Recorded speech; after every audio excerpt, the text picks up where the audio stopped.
स्वागत है दोस्तों आपका हमारे इस वीकली सेशन में, जहां पर हम मार्केट का साप्ताहिक हाल जानेंगे। बाजार की बात हमारे इस पर्टिकुलर प्रोग्राम का नाम है और एसेट बिल्डिंग हब की ओर से मैं आपका स्वागत करता हूं। जानेंगे इस हफ्ते में बाजार में क्या हुआ, हमारे अगले कदम क्या होने चाहिए, कहां पर अलर्ट हमें हो जाना चाहिए, कहां पर ट्रेंड को फॉलो करते रहना चाहिए।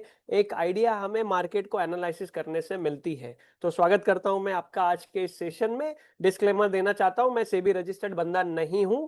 हर ट्रेड में रिस्क होता है, पहले आपको रिस्क रिवार्ड का आकलन करना चाहिए, फिर अपने वित्तीय सलाहकार से बात करके आगे का काम करना चाहिए। ये वीडियो जो है ये आपकी जानकारी और इंफॉर्मेशन बढ़ाने के पर्पस के लिए है।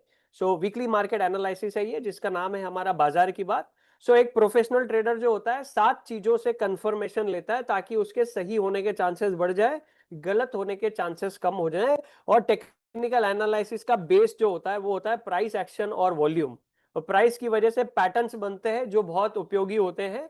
प्राइस और वॉल्यूम हमें मार्केट से मिलती है। So this is the basic of the foundation of the technical analysis. उसके बाद हम कुछ इंडिकेटर का इस्तेमाल करते हैं, जैसे आरएसआई का हम इस्तेमाल करते हैं। वो मोमेंटम इंडिकेटर है कि तेज गति से स्टॉक भाग रहा है या कम गति से भाग रहा है। उसके बाद हम वोलेटिलिटी बैंड का इस्तेमाल करते हैं, बोलिंजर बैंड का।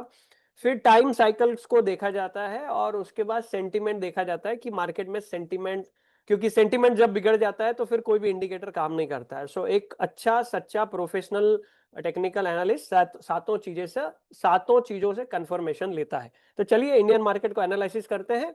ये सेंसेक्स का चार्ट है। 3 चार्ट एक साथ आपको दिखाई दे रहे हैं।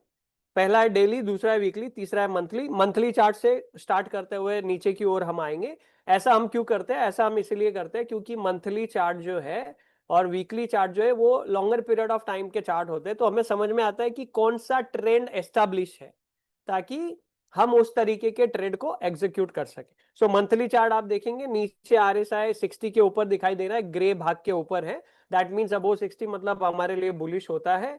और आप देखेंगे मंथली चार्ट पर वो एक रेसिस्टेंस लेवल पर आकर के रुका है। मार्केट हमेशा रेसिस्टेंस और सपोर्ट का रिस्पेक्ट करती है। वीकली चार्ट पे भी हमें दिखाई दे रहा है कि रेसिस्टेंस की जगह पे मार्केट आके रुकी है। और दो जो ये कैंडल लाल कलर की दिख रही है, जिनका ऊपर का हिस्सा विक जिसको हम कहते हैं वो बड़ी है। मतलब प्राइस ऊपर तो गई लेकिन उसको सेलिंग प्रेशर हावी हो गया, और सेलिंग प्रेशर हावी होने की वजह से प्राइस जो है नीचे आके क्लोज हुई। 2 वीक से लगातार एक ही जगह पे रेसिस्टेंस लिया जा रहा है। और डेली चार्ट पर अब आप आके देखेंगे तो आपको ये समझ में आएगा प्राइस एक्शन के हिसाब से। जैसे let's say for example price is going up coming down, going up coming down, ये क्या होता है? ये अप ट्रेंड होता है। लेकिन अभी हमको एक लोअर हाई मिला है और एक लोअर लो मिला है, तो यहां से हमें ये दिखाई दे रहा है कि क्या यहां से टर्निंग पॉइंट बनता हुआ नजर आ रहा है, इसीलिए सावधान रहने की जरूरत है। तो पिछला जो लो पॉइंट था वो टूट के लोएस्ट लो पे क्लोजिंग होती हुई दिखाई दी है। तो अगर कभी ऐसा सिनारियो दिखाई देता है तो ज्यादातर हमने नोटिस किया है कि अगर वीकेंड पे लोएस्ट लो पॉइंट पे आकर बाजार क्लोज होती है तो मंडे मॉर्निंग को ज्यादातर हमने गैप डाउन ओपनिंग को देखा है। यहाँ पे प्राइस एक्शन भी कुछ उस तरीके से दिखा रहा है। डेली आरएसआई भी 60 के नीचे आ गया है, वीकली भी 60 के नीचे जाने को रेडी हो गया है, 59.60 पे आ गया है। मतलब ये उतनी तेज गति में अभी नहीं जा रहा है, साइडवेज जोन में आते हुए हमें दिखाई दे रहा है। और प्राइस एक्शन बोल रहा है कि लोअर लोअर हाई लोअर लो फॉर्म होते दिखाई दे रहे हैं। सतर्क रहना चाहिए जो भी लॉन्ग ट्रेड में है। यहाँ पर आगे बढ़ते हैं। सेंसेक्स के बाद दूसरी है निफ्टी, जिसमें भारत की टॉप 50 कंपनियां हैं। इसमें भी कुछ सिनेरियो उसी तरीके से दिखाई दे रहा है, रेसिस्टेंस लेवल पर है, मंथली चार्ट 60 के ऊपर है, मतलब लॉन्गर पीरियड ऑफ टाइम में वो बुलिश दिखाई दे रही है। लेकिन शॉर्टर पीरियड ऑफ टाइम देखेंगे तो वहां पे साइडवेज दिखाई दे रही है। यहाँ पर भी मोमेंटम वैसा ही दिखाई दे रहा है, लोअर हाई बना के लोअर लो टूटता हुआ दिखाई दे रहा है। वीकली चार्ट पर अपर विक बड़ी है, रेसिस्टेंस जोन है। रेसिस्टेंस का काम है प्राइस को नीचे धक्का देना, रेसिस्टेंस है वो। तो रेसिस्टेंस अपना काम यहां पर करते हुए दिखाई दे रहा है। दूसरी एक चिंताजनक बात यहां पर क्या दिखाई दे रही है कि ये जो अभी अभी जो वीक खत्म हुआ है, इस वीक में जो वॉल्यूम्स दिख रहे हैं वो वॉल्यूम बढ़ के दिखाई दे रहे हैं। डेली वाले भी फ्राइडे के वॉल्यूम देखेंगे तो वो भी बढ़ के दिखाई दे रहे हैं। मतलब पिछले ट्रेडिंग डे से, उसके 2 दिन के ट्रेडिंग डे से वॉल्यूम बढ़ के दिखाई दे रहे हैं। सेलिंग प्रेशर जब जब भी हावी है, वॉल्यूम बढ़ते हुए दिखाई दे रहे हैं, मतलब यहां से पैसा निकाला जा रहा है, ऐसा चार्ट हमें बता रहे हैं। इसीलिए सतर्क रहने की जरूरत है। बैंक निफ्टी, बैंकिंग एक ऐसा सेक्टर होता है जहां पर सब कुछ अच्छा चल रहा है, इसका मतलब ये होता है कि बैंक अच्छा कर रहा है, मतलब सब कुछ अच्छा चल रहा है। अभी बैंक में भी यहाँ पर हमें प्रेशर आता हुआ दिखाई दे रहा है। वीकली चार्ट पे आप देखेंगे तो वॉल्यूम ज्यादा है, अपर वीक बनी है। मंथली इसका भी बुलिश है, ट्रेंड भी बुलिश दिख रहा है आपको मंथली चार्ट पे आप देखेंगे तो।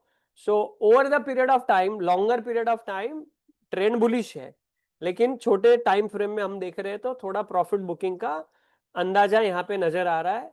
इस वीक में सबसे ज्यादा वॉल्यूम है, पिछले इतने सारे सप्ताहों से सबसे ज्यादा वॉल्यूम, मतलब पैसा निकाल लिया गया है। और डेली चार्ट पर भी देखेंगे तो फ्राइडे के दिन बहुत तेज वॉल्यूम है। हालांकि एक बात अच्छी यहाँ पर ये दिखाई दे रही है, डेली चार्ट पर अगर आप देखेंगे तो जो जो पहला लो बनाया था वो टूटा नहीं है। So this is a good thing about the Bank Nifty. और बैंक निफ्टी ऑलरेडी निफ्टी की तुलना में बहुत अच्छा परफॉर्म कर रहा है। Banking sector is good. So ज्यादा चिंताजनक बात नहीं है, लेकिन स्ट्रिक्टली स्टॉप लॉस लगाने की यहाँ पर आवश्यकता है। चलिए अभी इसी आधार पर सेक्टर्स को देखते हैं। फाइनेंस निफ्टी, बैंक निफ्टी के जो 5 बड़े बैंक है वो फाइनेंस निफ्टी में भी है, तो वो और ये चार्ट लगभग एक जैसा चलता है। बट यहाँ पर भी देखेंगे प्रॉफिट बुकिंग आती दिखाई दे रही है। बैंक निफ्टी से कमजोर चार्ट है, डेली चार्ट पर पिछले लो तोड़ दिए हैं, 20 मूविंग एवरेज भी तोड़ दिया है। जो आपको बीच की लाइन दिख रही है रेड कलर की, that is a 20 moving average, वहां पर उसको भी तोड़ दिया है। मतलब फाइनेंस के सेक्टर में जो तेजी चल रही थी वहां पर ब्रेक लगता हुआ यहाँ पे हमें नजर आ रहा है। वीकली आरएसआई भी 60 के नीचे चला गया है, खाली मंथली 60 के ऊपर है। Over the period of time वो काफी समय से 60 के ऊपर है और ट्रेंड काफी अच्छा चला है, इसलिए सतर्क रहने की जरूरत है। और यहां पर वापस चिंताजनक बात क्या है कि वीकली वॉल्यूम सबसे ज्यादा है। सो प्राइस का नीचे गिरना, सेलिंग प्रेशर हावी होना और ज्यादा वॉल्यूम के साथ आना, ये चिंताजनक स्थिति होती है। दूसरा, लोअर लो पे आकर के डेज लो के आसपास आके क्लोजिंग होना इज अनदर इंडिकेशन। ओके, इसीलिए जो लॉन्ग में है, अगर गैप डाउन ओपन होती है तो उनका नुकसान वहां पर बढ़ने की संभावना ज्यादा रहती है। आईटी सेक्टर कंप्लीटली साइडवेज, तीनों आरएसआई 40-60 के बीच में है, और हम तो उसको हाथ ही नहीं लगाते हैं। ऐसे किसी भी स्टॉक्स को क्यों जाकर के खरीदना है जहां पर हमारा पैसा काफी समय तक बढ़ेगा नहीं, एक ही रेंज में चलेगा, फंसा रहेगा। सो जब ये परफॉर्म करने लगेगा तब हम इसको देखेंगे। ओके, अभी ऑटो सेक्टर को देखो, इसका वीकली और मंथली आरएसआई 60 के ऊपर है, डेली 40-60 के बीच में। तो इसने भी अच्छी रैली करी, बहुत अच्छी रैली करी, ये भी रेसिस्टेंस पे आके रुक गया है। और अभी तक बुलिश सेक्टर है क्योंकि वीकली पिछला वाला लो टूटा नहीं है। So this sector seems outperforming sector in the Nifty altogether, right? So auto sector अच्छा सेक्टर है, इसमें इसमें जाके ढूंढा जा सकता है कौन कौन से स्टॉक परफॉर्म कर रहे हैं। एफएमसीजी सेक्टर कंप्लीटली साइडवेज है, वो बुलाती है मगर जाने का नहीं, ये हमारा फेवरेट डायलॉग है। सो ऐसे किसी सेक्टर में हम जाते नहीं है। निफ्टी मेटल को देखते हैं। Metal sector seems out performing, monthly chart RSI के ऊपर है, वीकली चार्ट है, सारे रेसिस्टेंस तोड़ दिए, इसने ब्रेकआउट दे दिया है। नाउ अगर निवेश करना है तो मैं मेटल सेक्टर के स्टॉक्स को जाके चुनूंगा और उसमें निवेश करूंगा। हमारे कई सारे जो पेड कम्युनिटी मेंबर्स हैं, वो पेड कम्युनिटी मेंबर्स ने मेटल की सेक्टर में बहुत सारे ट्रेड्स लिए, बहुत सारा पैसा कमाया। इवन दो मैंने भी ट्रेड लिए हिंडाल्को में, नेशनल एल्यूमिनियम में, और मैंने भी पैसे कमाए। सो क्यों कमाए? क्योंकि हमें यहाँ पर दिखाई दे रहा है आउट परफॉर्मिंग। कोई भी इंसान किसी ऐसे स्टॉक में एंट्री करना चाहता है जो तेज गति से ऊपर जा रहा है, तभी उसको खरीदने में इंटरेस्ट है, और वो चार्ट से हमें दिखाई देता है तो हम वैसा निर्णय ले सकते हैं। लेकिन प्रॉपर रिस्क को मैनेज करने की जरूरत होती है, right? So metal sector seems out performing. Energy sector में थोड़ी हलचल हो रही है, लेकिन आरएसआई 40-60 के बीच में है, जाने का नहीं। आप 3-4 हजार स्टॉक में ट्रेड नहीं कर सकते, 4-5 अच्छे स्टॉक्स मिल गए, अच्छे सेक्टर से मिल गए, that's enough. Okay, if you are a good trader, right? Nifty oil and gas में मोमेंटम दिखाई दे रहा है, हालांकि मंथली कैंडल कल खत्म हो गई, तो मंथली आरएसआई अभी भी 60 के नीचे, वीकली डेली ऊपर आया, बट रेसिस्टेंस पे है, ये भी थोड़ी सी हलचल यहाँ पर होती हुई नजर आ रही है। उसके बाद चलते हैं फार्मा सेक्टर की तरफ। दोनों साइडवेज है, कभी से साइडवेज चल रहा है, डाउन ट्रेंड टू साइडवेज चल रहा है, हाथ लगाने की जरूरत नहीं है। जब आएगा एक्शन में तब देखेंगे। रियल्टी भी साइडवेज सीम्स हो रहा है। ओके, वो बुलाती है मगर जाने का नहीं। Infra sector seems out performing, monthly weekly दोनों RSI 60 के ऊपर है, रेसिस्टेंस पे है, ऊपर आया है, और यहाँ पर भी थोड़ा सा सेलिंग प्रेशर हावी हुआ है, लेकिन इसका तो लो जो वीकली लो है आप देख रहे हैं और उसके आसपास भी नहीं आया है ना। तो this CIMS a good performing sector. बाकी सारे चार्ट हमने देखे, उनमें दोनों वीक में लाल लाल कलर की कैंडल है, यहाँ पर भी सेलिंग प्रेशर हावी है, लेकिन यहाँ पर ग्रीन कैंडल है, ऊपर क्लोज हुई है, बोलिंजर बैंड के ऊपर क्लोज हुई है, अपर बोलिंजर बैंड पे क्लोज हुई है, इसका मतलब ऊपर की तरफ यहाँ पर गति ज्यादा है। सो इंफ्रा सेक्टर इज द अगला सेक्टर हो सकता है जो अच्छा परफॉर्म कर सकता है। ओके, उसके बाद चलते हैं हम PSU सेक्टर, तीनों साइडवेज दिखाई दे रहे हैं, वो बुलाती है मगर जाने का नहीं। PSU banks are outperforming again, आपको अभी ये दिख रहा है 60 के ऊपर है, लेकिन हम पिछले, अगर आप हर सैटरडे का हमारा मास्टरमाइंड देखेंगे तो आपको पता चलेगा कि PSU बैंक को हमने कब से पकड़ के रखा है, और वहां पर भी हमने बहुत सारे अच्छे अच्छे ट्रेड्स को एग्जीक्यूट किया। कुछ हमने ऐड कर लिए हमारे पोर्टफोलियो में, जिस स्ट्रैटेजी को हम सिखाते हैं उसके माध्यम से। कुछ हम ट्रेडिंग करते हैं जो शॉर्टर पीरियड ऑफ टाइम का ट्रेडिंग होता है, जिसमें से मोमेंटम को कैच किया जाता है, राइट। सो हमारे कई, अगर आप भी ये सीखना चाहते हैं तो हमारी अगली वेल्थ बिल्डिंग मास्टर क्लास होती है, जिसके अंदर आप आके समझ सकते हैं कि हमारी कम्युनिटी में किस किस तरीके की एक्टिविटी होती हैं, और अगर आप चाहें तो हमारे साथ मिलकर के सीख भी सकते हैं। तो नीचे लिंक दी गई है, उसको क्लिक करके रजिस्टर कर लीजिए वेल्थ बिल्डिंग मास्टर क्लास में, जहां पर आपको सारी डिटेल जानकारी मैं आपको बताऊंगा, right. So PSU bank and फिर प्राइवेट बैंक में थोड़ा प्रॉफिट बुकिंग दिखाई दे रहा है, लगातार प्राइस नीचे आ रही है। पहले हमने बैंक निफ्टी देखा, फिर PSU बैंक देखा, फिर प्राइवेट बैंक देख रहे हैं। तो बैंक निफ्टी का परफॉर्मेंस ठीक ठाक रहा, क्योंकि प्राइवेट बैंक का परफॉर्मेंस अच्छा नहीं है, लेकिन PSU बैंक को अगर आप देखेंगे तो वो अच्छा परफॉर्म कर रहे हैं।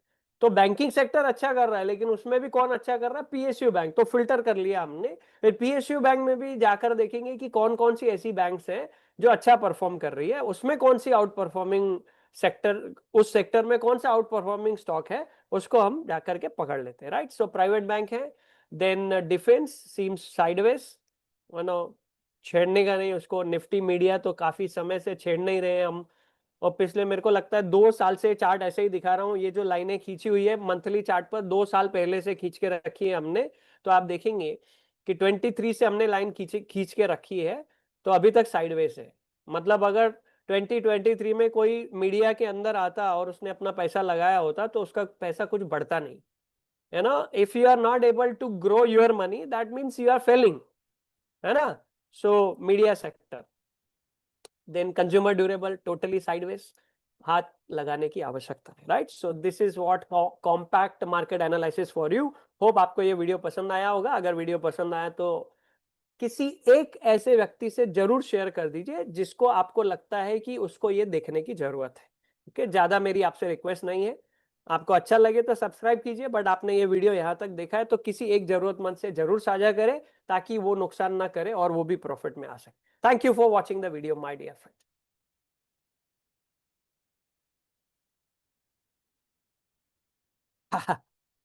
तो हैट उतार देता हूं मैं।